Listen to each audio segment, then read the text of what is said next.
everyone, welcome back to another video, and today we are going to be restoring a vintage pair of DCM timeframe 700s.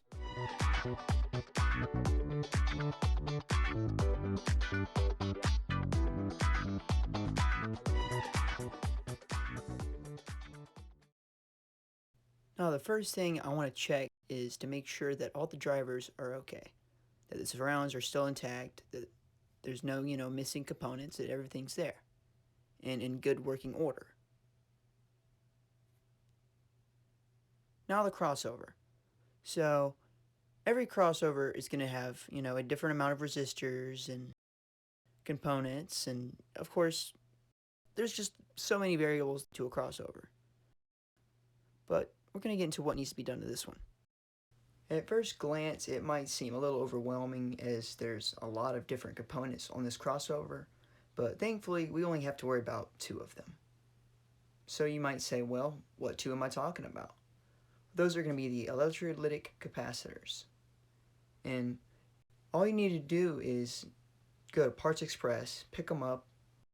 So I'm going to go ahead and order some of those, and once I get those in, I'll go ahead and solder them in, and hopefully that'll stop some issues I'm having with one of these speakers. Something that might help a little bit is this crossover schematic.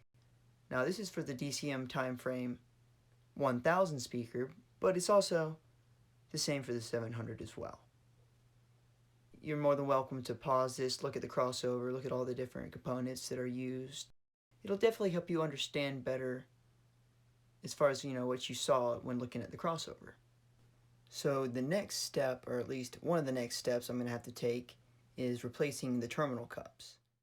As on one of them, the crossover, as y'all saw in the picture, completely broke off from the terminal cup. It was just laying inside of one of the speakers, so I'm definitely going to have to fix that. And then the other terminal cup is dry rotted and has a huge piece broken off, so it's not even making a good seal. And with these being transmission line speakers, having a good seal on the cabinet makes a very big difference. It can make or break the base of a transmission line system.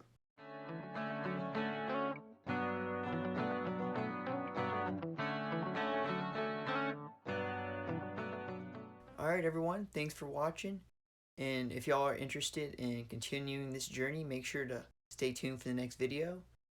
Once I get the components in to fix these up, we'll start off where we left off. So yeah, thanks for watching. Remember to like, share, and subscribe, and I'll see y'all in the next one.